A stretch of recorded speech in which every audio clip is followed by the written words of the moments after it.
unusual plan to tackle a serious threat. The Wall Street Journal reported late Monday that Israel finished assembling a system of large pumps to flood Hamas's vast underground tunnel network with seawater. According to the report, the IDF set up 5 large water pumps near the Shati camp in northern Gaza, capable of flooding the terror tunnels under the strip.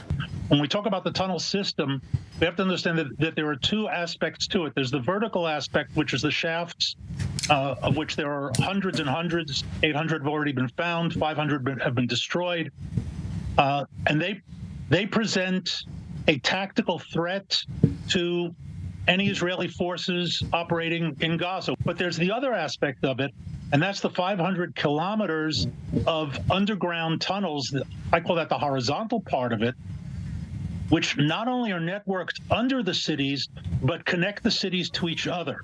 The goal of the weeks-long process would be to gradually flush out Hamas terrorists and potentially hostages from the tunnels, with the aim to render them unusable. It's one of many methods to destroy the tunnels, and it's a great important to the Israeli military to destroy the tunnels, because this is the way that the Hamas is trying to survive this war, and afterward, of course, to claim that he is victorious. In other words, the destruction caused by the IDF above ground would force the international community to impose a ceasefire, with Hamas protected from Israeli strikes.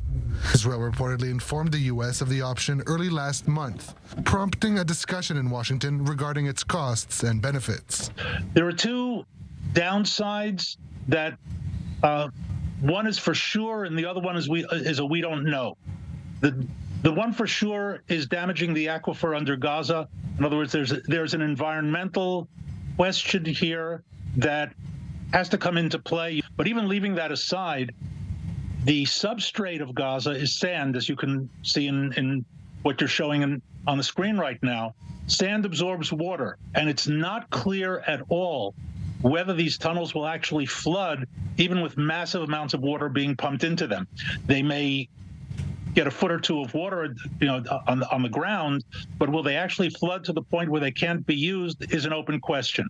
The idea of flooding tunnels in Gaza is not new. Back in 2015, Egypt flooded hundreds of underground tunnels between Gaza and the Sinai Peninsula, used for smuggling and by Islamist groups. The Egyptians destroyed everything within 20 days.